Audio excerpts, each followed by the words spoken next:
Bwana Yesu asifiwe. Amen. Kwa majina naitwa mtumishi John. Kwa yale pasta amesema ni kweli. Tumepitia mengi na vile ameshuhudia ni ukweli. Tumetoka mbali, kutoka Bombolulu mpaka Shanzu mpaka hapa Kilifi.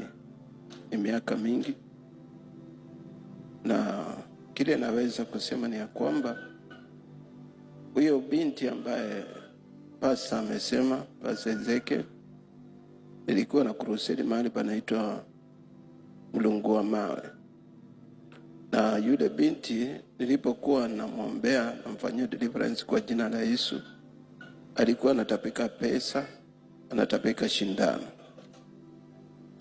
Sasa wakawa watu wa kwao wako Bamba, hawako huko Kilifi. Ndiyo ndugu yake akawa ako pale Majengo Kanamai. Ilipokuwa pale, basi akawa na crusade. Nikapata hiyo habari alikuwa kwa crusade huyo binti. Maana wao watu wa kwao walikuwa natamani apate kufunguliwa.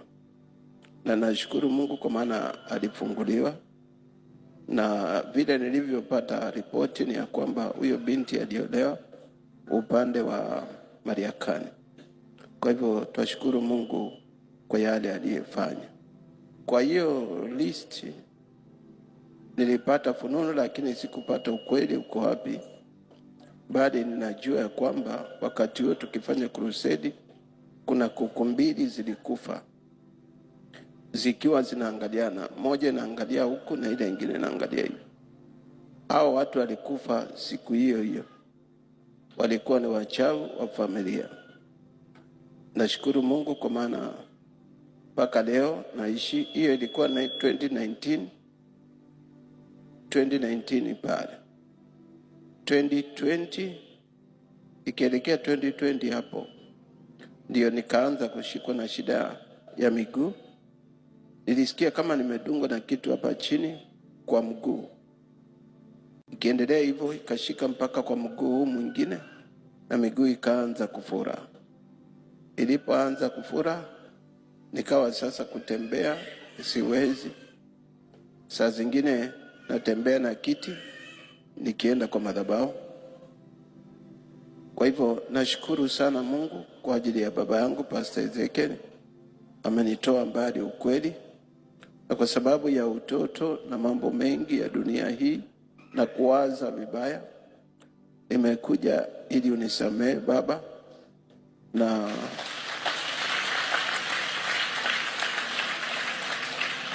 nimekuja na mke wangu. Nashukuru Mungu nilioa nikiwa katika nyumba hii ya New Life. Niko na watoto wawili. Niko na Emmanuel na Sara.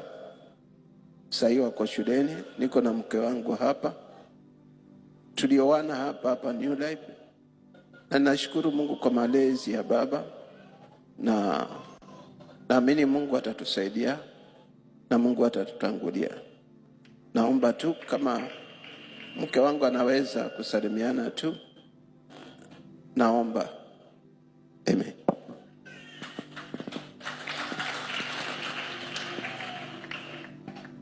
Bwana Yesu asifiwe. Amen. Nashukuru Mungu kwa masaa nimefika mahali hapa. Changu ni kwamba